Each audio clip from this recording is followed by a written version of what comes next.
Hello, my viewers. Welcome back to the channel. And by the video title, you probably know what this video is about. You've already seen it. But the video today is about the Steelers O-line struggles.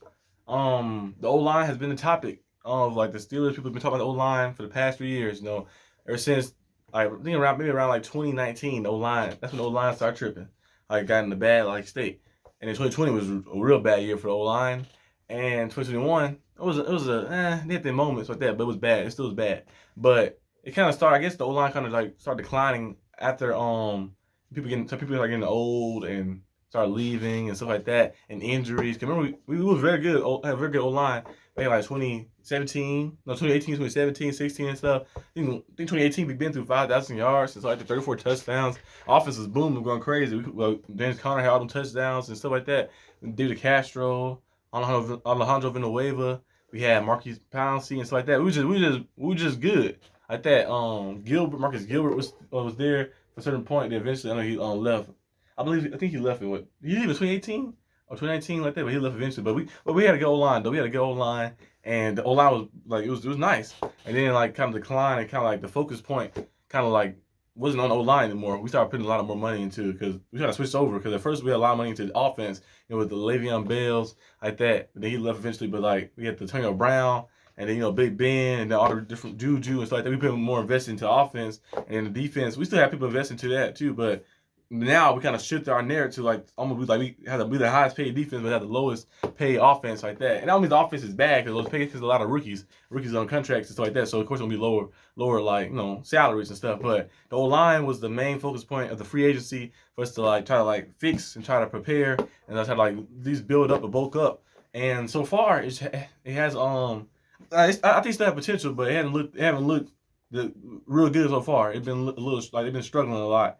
In preseason, the first game they looked good in the run blocking game like that, but then in the pass blocking game you see they was like all right, but in this past preseason game against the Lions, against the Jaguars, they was just getting clobbered. They were like Josh Allen on the Jaguars were just getting through every time. They were just sending 4 people in. It was them blitzing a lot. They were just getting through easy. Mr. Trubisky was running out there for his life a little bit. KP did good under pressure and stuff, but the pressure still was getting back there. It was still pressuring the quarterback and collapsing the line. We were losing the line of scrimmage. We was getting beat because we couldn't run the ball. We were getting stuffed every time. And then on the other side of the ball, the D line, I think the D line did pretty well. They was struggling a little bit in the run game, but they did pretty well. But the O line is a main part too, because I always say that the 3 most important things in football, of course, the QB, the O line, D line. People who are closer to the ball, the quarterback who has the ball in his hands with decisions on the offense, and then the O line. If you ain't got an O line, it's not gonna work out. And then the D line too, who can disrupt the quarterback and stuff like that, and miss that O line, make the quarterback have a bad day like that. So those are 3 most important, in my opinion, 3 most important things in football.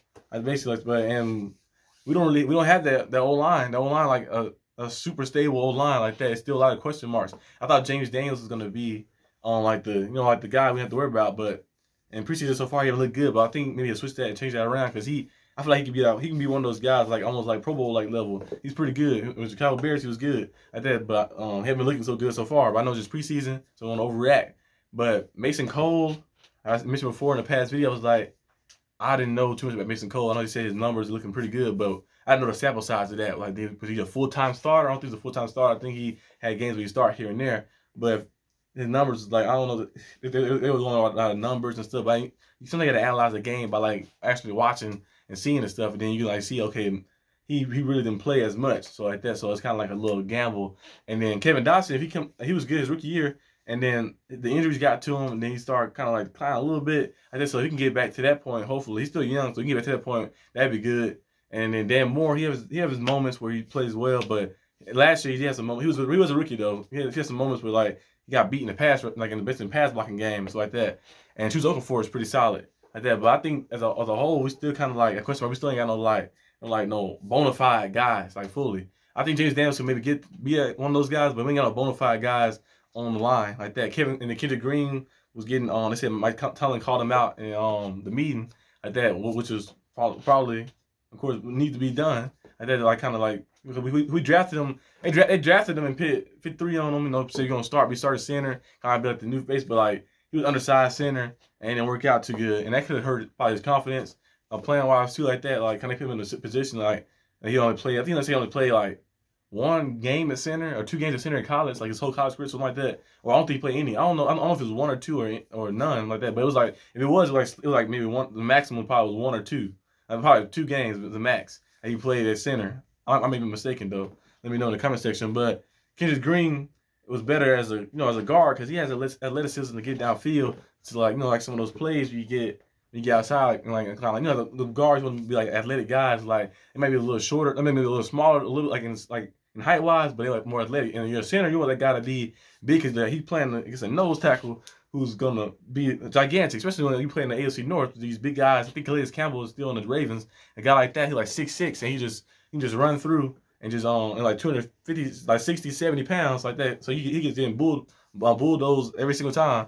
But Kendrick Green, he's kind of moving back to his right position now, but it's still been some struggles here and there. So I don't know what the O-line, they're gonna like try to like maybe get a guy in, or they're gonna try to like maybe run try to scheme it up. They said like coach around it, try to scheme it up. Maybe run 12 personnel, try to get 2 tight ends out there, have Pat Frymuth out there, Connor Hayward, Nick Vanette, somebody, just have them all out there. Like have some people out there like maybe to help block and stuff like that. But hopefully the offensive line is better than it was last year. Not like I want like at least a slight significant jump.